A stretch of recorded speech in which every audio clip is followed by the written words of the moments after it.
para el cáncer, digamos, que sirven como para el cáncer.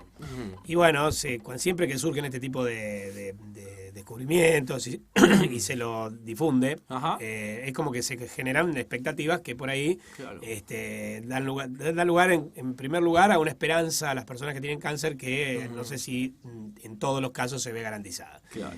El tema con el cáncer es que es una enfermedad que como enfermedad es muy heterogénea, ¿no es cierto? Es decir, uno piensa en el cáncer como una enfermedad única, casi siempre mortal, digamos una mala palabra que cuando...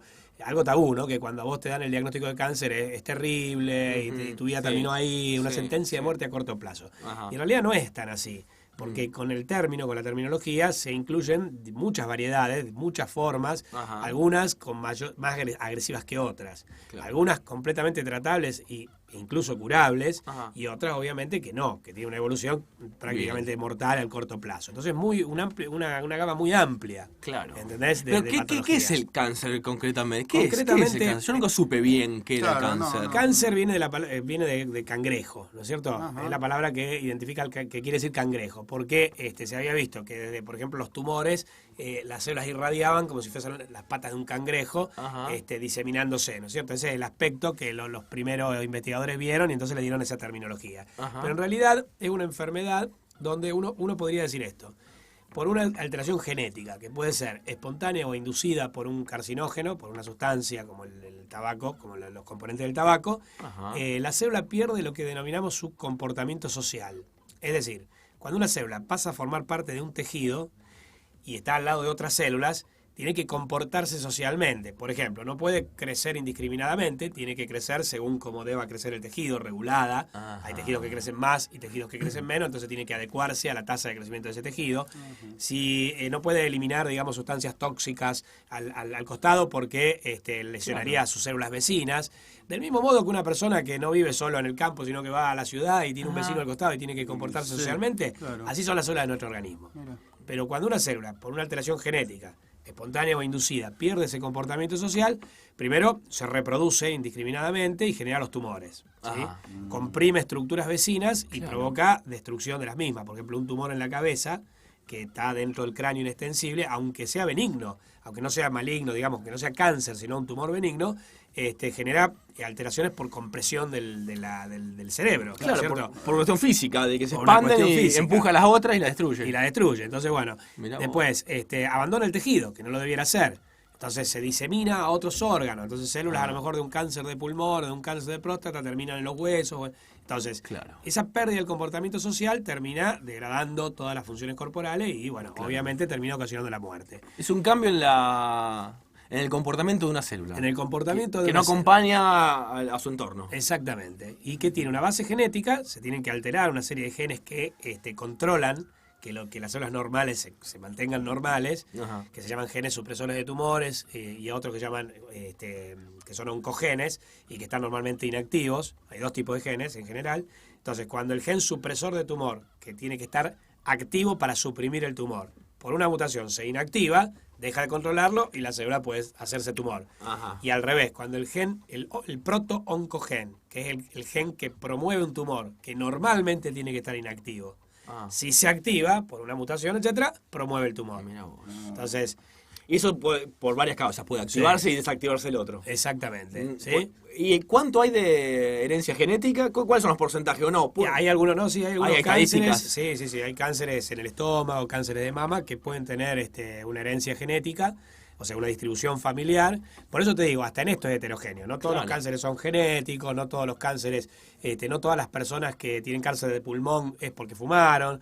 Es una enfermedad muy heterogénea. Entonces, a vos te diagnostican cáncer y bueno, vos tenés que decir, bueno, ¿qué se puede hacer? O sea, ¿cómo voy a manejarme a partir de acá? Está claro que es un antes y un después, ¿no es cierto? O sea, del diagnóstico. Tenés que modificar un montón de cuestiones en tu vida, pasar, adoptar una conducta de vida sana es una opción para nosotros, para la persona que tiene cáncer no es una opción. Es sobrevivir directamente. Exactamente, y bueno, someterse a los tratamientos que existen, que en estos momentos son muchos, como para poder sobrellevar la enfermedad. Claro. No siempre, en muchos casos, te diría, el diagnóstico de cáncer no implica una sentencia de muerte, un pronóstico a corto o largo plazo que te vas a morir. Claro.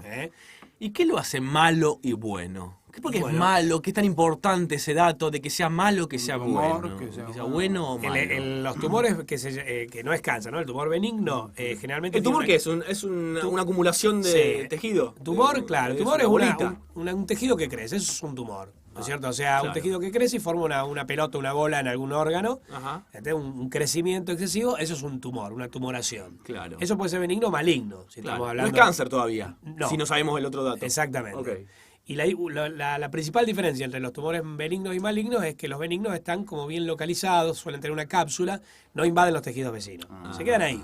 Entonces, como decíamos antes, puede tener un comportamiento indirectamente maligno en cuanto a la compresión de estructura vecina y hay que extirpar el tumor, ¿cierto? Se opera. Por lo general... No es que sean distintas las células del maligno y del benigno, sino que esté encapsulado o no. Sí, bueno, pero también las células tienen mayor acúmulo de alteraciones genéticas en los malignos que en los benignos. Bien. Hay todo un patrón de alteraciones genéticas que es mucho mayor en los malignos. Pero bueno, te quiero decir, un tumor benigno. Lo dejás, hay tumores, lipomas, por ejemplo, tumores de grasa que se dejan porque hay... El linfoma... Y bueno, el linfoma tenés algunos que son agresivos, más agresivos y otros menos agresivos. Y estos no se pueden generalmente extirpar porque no son tumores localizados. Por lo general los linfomas están más diseminados. Pero por ejemplo, pensemos en un tumor de piel. Una verruga. ¿Viste que a veces te dicen sacátela por las dudas? Bueno, por ejemplo, una verruga es un tumorcito porque hace toda una saliencia en la piel, es como un tumorcito en la piel. Algunas son benignas, otras son malignas, pero por ejemplo, se pueden extirpar perfectamente. Se extirpa un área vecina también y no pasa nada. Es decir, hay Yo cáncer. tengo una verruga acá grande. Acá, tengo una verruga grande. ¿Debería sacarla? La tienen que controlar el dermatólogo. Él la ve y él te dice, mira, por ejemplo, más que las verrugas, los lunares. Vos que sos de piel clara, generalmente las personas de piel clara tienen, no todos, pero algunos tienen tendencia a tener lunares que a veces se malignizan. Tienen que cuidarse más del sol, eso lo habíamos hablado en alguna oportunidad, porque los rayos ultravioleta, ahí tenemos un agente físico que puede provocar mutación y cáncer, podrían transformar en las células de un lunar que son benignas en maligno y el lunar transformarse en un melanoma. Por un exceso de rayos de sol. Por ejemplo, que un cáncer, sí, es un cáncer agresivo y hay que diagnosticarlo a tiempo. Pero lo que te quiero decir es, un tumor benigno, vos lo estirpás y ya está. ¿Entendés? Incluso vos decís, no, bueno, en piel se puede. No, por ejemplo, un tumor de colon, ¿no? Que sea, o un cáncer incluso de colon, que es maligno. Vos lo diagnosticás a tiempo, vos cortás un pedazo del colon. Es como que añadís los dos pedazos que te quedaron, el proximal y el distal, empalmas, digamos, y el tipo básicamente lo curaste. Después lo vas controlando, que no reaparezca el tumor, etcétera, y el tipo puede vivir y morirse de otra cosa. Cáncer de pulmón. El pulmón tiene como lóbulos que son independientes uno de otro. Se puede sacar uno de esos segmentos del pulmón sin comprometer los vecinos, el que tenía el tumor, y si no se diseminó en ningún otro lugar, básicamente lo curaste. Entonces, por eso te digo, con este tema, y entre las estrategias que tenemos, vos tenés, obviamente, las tres básicas son la cirugía, cuando es un tumor que está localizado, extirparlo. Generalmente el tema de la cirugía, que en algunos casos es mutiladora. Por ejemplo, un cáncer de mama, a la mujer le sacamos la mama, es una mutilación. Pero es un mal menor, por supuesto, a lo que podría... digamos, si hay que hacerlo, se hace. Después tenés la quimio y la radioterapia. No es lo mismo la quimio y la radioterapia. No, en la quimioterapia te dan drogas, te inyectan drogas que matan, son tóxicas para todo el cuerpo. Solo que las células tumorales son como más sensibles. Entonces, las personas sometidas a quimioterapia también tienen un montón de efectos indeseables. Hay que controlarle en sangre que los glóbulos rojos y que los blancos, por ejemplo, no bajen y no se inmunodeprima. Si esto pasa, se suspende la quimioterapia, se espera que se recupere antes de reanudarla. En la radioterapia, imagínate, te someten a la radiación de isótopos radioactivos. Es para quemar, entre comillas, exacto, el tumor. Pero también, produce quemadura. Esas son las tres terapias, digamos, las clásicas. Pero después hay muchas otras. El uso de las vacunas, que ahora está apareciendo, incluso antes de estas vacunas cubanas que ahora se están promocionando, surgió una vacuna que se presentó acá en Rosario, se la presentaron los científicos a Mónica Fein, entre científicos de aquí, de Argentina, y cubanos, ¿no? Y bueno, ¿qué es una vacuna? Uno cuando habla de una vacuna, uno lo que piensa es como la vacuna contra la gripe, contra la enfermedad infecciosa. Te inmuniza. Que son preventivas. Claro. En el caso de las vacunas contra el cáncer no son preventivas porque se dan a una persona que ya tiene la enfermedad. O sea, no previene que vos, que te aparezca el cáncer. Pero si vos tenés cáncer, al mejorar el sistema inmunológico, tu propio sistema inmunológico puede atacar mejor a las células del cáncer. ¿Entienden? Entonces, es una de, digamos, comparando con las otras tres, es la menos la más inocua. Es decir, a lo mejor tiene menos efectos indeseables que las otras, porque es algo más fisiológico, estimular tu propio sistema inmune, pero está claro que estamos a años luz de una cura definitiva. ¿Y por qué es tan difícil curarlo? O sea, es tan difícil encontrar algo. ¿Por qué es tan difícil combatirlo, curarlo? Lleva tanto tiempo. Vos me dijiste una vez que es de las enfermedades más viejas y que no ha avanzado mucho en los últimos 50 años. Ha avanzado tanto las demás, casi que han encontrado curas. Sí. Claro, y el cáncer todavía se mantiene la quimioterapia. Para mí la quimioterapia parece como de algo prehistórico. No es que no haya avanzado, avanzó mucho en realidad, pero no hubo ninguna cosa revolucionaria como por ejemplo los antibióticos para la enfermedad infecciosa. Claro. Si tomamos o las mismas drogas contra el SIDA, por ejemplo, son muchísimo. Pero bueno, eso nuevamente son enfermedades infecciosas. Para las enfermedades infecciosas sí hay un antes y un después de la aparición de los antibióticos. En el cáncer no, han sido la sumatoria de pequeños avances que han logrado, como te digo, en muchos casos, prolongar la sobrevida de los pacientes años y en algunos casos lograr la curación, ¿no? Pero no hay una cura que vos digas, bueno, a ver, a la manera de un antibiótico, que yo diga, bueno, tenés cáncer y te lo curo, desaparece de tu cuerpo. Tenés cáncer de algo, aunque sea, ¿viste? Claro. El de corazón o el de o el de piel. Claro, exactamente.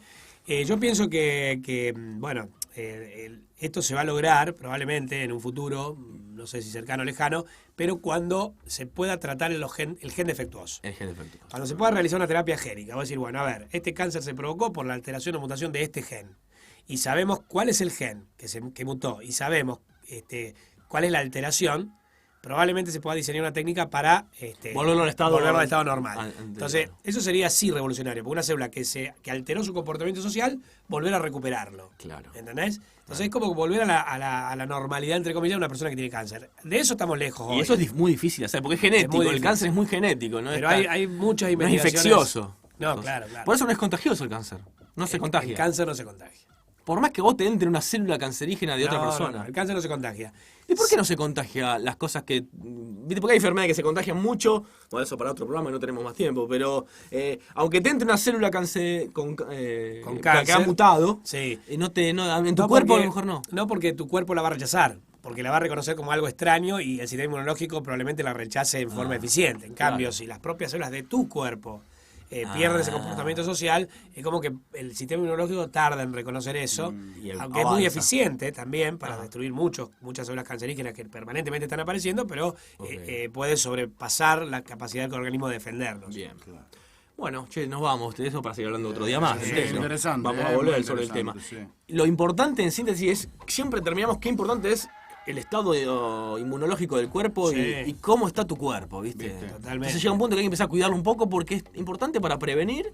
Hay veces que no, ¿viste? Por más que sea deportista o atleta, pero qué importante estar bien de la carrocería, tener bien el auto, ¿viste? La verdad que sí. Incluso no para que no aparezcan las enfermedades, para que si el peor de los casos aparece la enfermedad, uno la pueda sobrellevar con mejor. No es lo mismo la enfermedad en un organismo. Porque yo sabía que para que no aparezca era inevitable, vos estás bien, te enfermas menos, pero hasta pueden contrarrestar algo que te podría llegar a aparecer. Seguro, tal cual. Seguro. Bueno, Pollo, interesante, como siempre.